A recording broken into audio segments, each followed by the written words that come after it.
dito ko po sinabi kung saang pin ng Arduino nakalagay yung bawat part ng project ko po. So, si button 1 po na kay pin 2, si button 2 is na kay pin 3, si LED is na kay pin 8, si LED 2 is na kay pin 9, and si buzzer is na kay pin 10. So, si button 1 and 2 lang po is yun yung may hardware interrupt ko. Then, si pin 2 and pin 3 lang po yung may interrupt capability sa Arduino Uno po. Dito naman po is, dito po nakatago yung mga values na nagbabago habang tumatakbo yung laro. Ito po, si winner.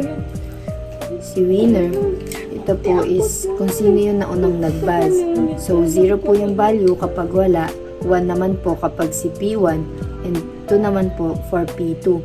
Si lock naman po, para hindi na matanggap yung pangangalawang press pagkatapos ng may nauna nang nag-buzz. So, false siya kapag wala pa, true naman siya kapag nakalock na or may winner na. Then, si already handled naman po is para isang beses lang matitrigger matitrigger ang winner. So, para hindi na po maulit yung buzzer. So, dito po, ito yung hardware interrupt ko. Itong dalawang function na ito ay agad na tinatawag kapag pinindot si button 1 or si button 2, hindi na kailangan pang hintayin na matapos yung ibang ginagawa ni Arduino. Kapag pinindot si button, agad itong nagtatala kahit anong nangyayari. So, para dito,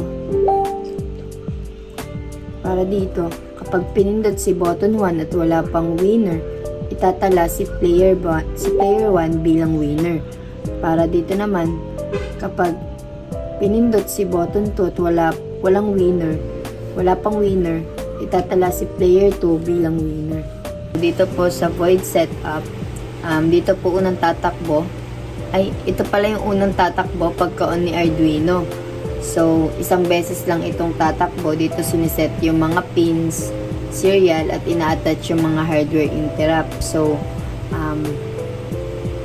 yan, si button 1 naka input pull up, button 2 input pull up, LED 1 output, LED 2 is output, and buzzer is output. So, dito naman sa attach interrupt natin, dito sinasabi sa Arduino na pakinggan yung pin 2 at pin 3. Kapag pinindot ang button at naging low, ang signal is falling. So, agad tatawag kung si player 1 or player 2. Then, dito naman sa serial, sinisimulan na yung serial communication para makausap ni Arduino si web app. So, ginagamitan siya ng 9,600 baud rate. Yun yung bilis ng communication. So, sa startup beep, ito na yung tunog pagka-on ni Arduino para malaman na ready na yung system. Dating naman kay void loop, ito yung paulit-ulit na tumatakbo. Habang naka-on si Arduino, dito chine-check ang winner at nakikinig ang commands ng web app. So, dito sa if, kapag naitala ng interrupt na si player 1, ang naunang nag-buzz, dito na pinaprocess at i-on yung LED 1, then tutunog yung buzzer at ipapaalam sa web app na nanalo si P1. And sa else if naman, kapag naitala ng interrupt na si player 2 ang unang nag-buzz, dito na pinaprocess na nanalo is si P2.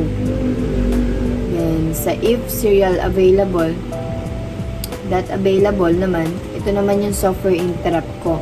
Nakikinig ang Arduino sa serial port kung may nagpadala ng command ang web app. Kapag nag-click ang host ng tama o mali sa web app, nagpapadala ito ng reset sa Arduino via USB.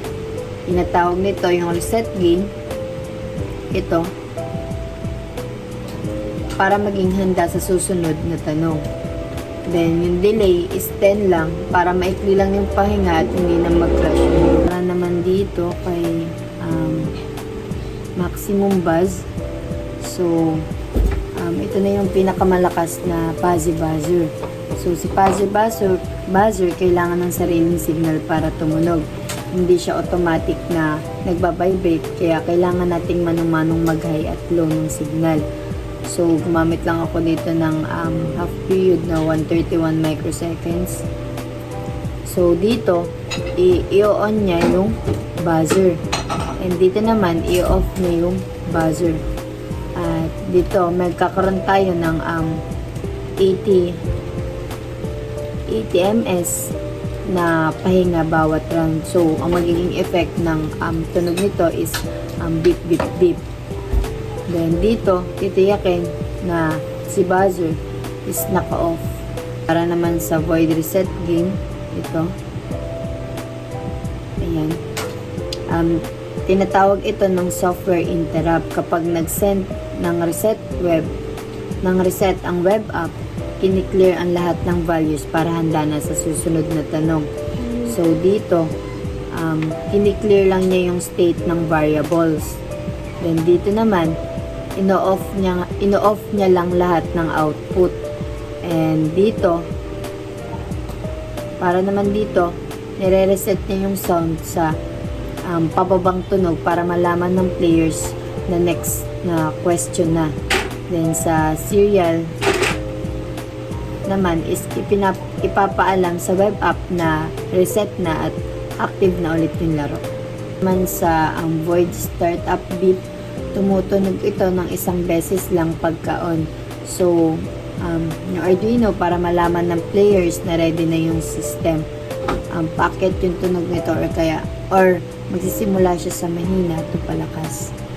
Then, para naman kay void square wave, so dito, ito yung helper function para gumawa ng tunog na specific sa frequency at duration. Si frequency kung gaano kataas yung tunog. Si duration microseconds kung gaano katagal yung tunog. So dito titiyakin na naka-off na yung buzzer. So pag pinindot si button 1, iilaw si LED green at also tutunog si buzzer. Then magkakaroon ng may lalabas sa web app. So yan si player 1 daw yung unang nag-buzz. So si host naman yung magde-decide kung tama ba or mali yung sagot ni player 1. And kapag tama, magkakaroon siya ng 1 point. Para malinaw, si Quiz-Bee buzzer is may dalawang button lang siya. Yan, paulit-ulit lang yung proseso niyan na kung sino yung mauna, yun yung unang lalabas dun sa web app. Kapag napindot na yung unang button sa unang game, hindi na pwede pang pindutin or hindi nagagana yung another button. Depende na lang kung naka-reset na ulit siya.